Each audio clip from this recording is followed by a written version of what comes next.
This week, I encourage you to thoroughly read the final chapters of Daniel.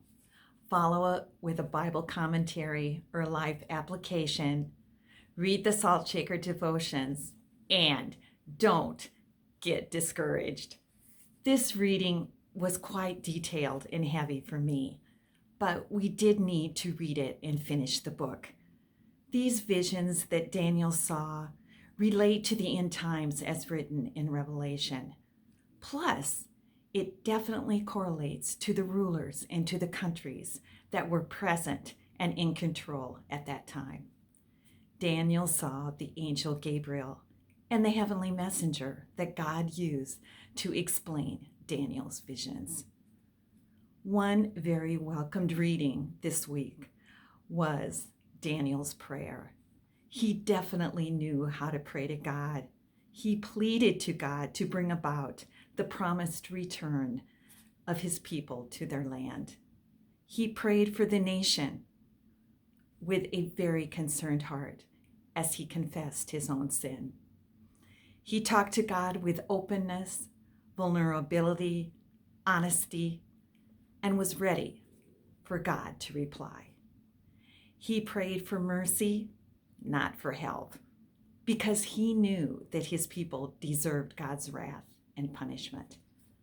God gave Daniel a preview of Jewish history. Jerusalem would be rebuilt, the temple restored, and the Messiah would come and die.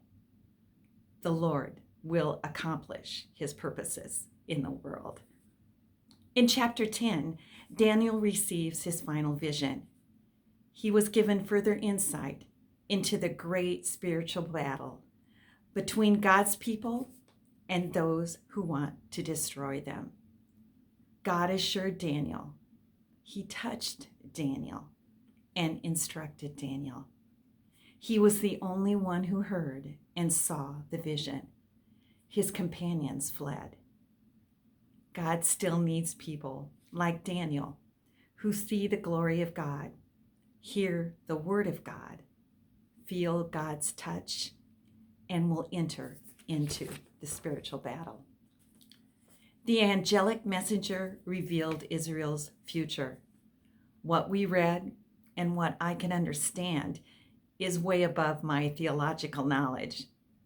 Daniel did not even understand the exact meaning of the times and events of his vision. But we do know that the promise of resurrection was reaffirmed to Daniel. Our God does not reveal everything to us in this lifetime. We must be content with the partial picture until he wants us to see more. I am content with that. Daniel stands tall in the gallery of God's remarkable servants, born of royal heritage, yet taken into captivity when only a teenager. Daniel remained faithful to God. He was chosen to record some of the events of the captivity and some significant events concerning the future. As an old man, Daniel was assured by God that he would rise from the dead and receive his position in God's eternal kingdom. Faithfulness to God has a rich reward, not necessarily in this lifetime, but most certainly in the lifetime to come.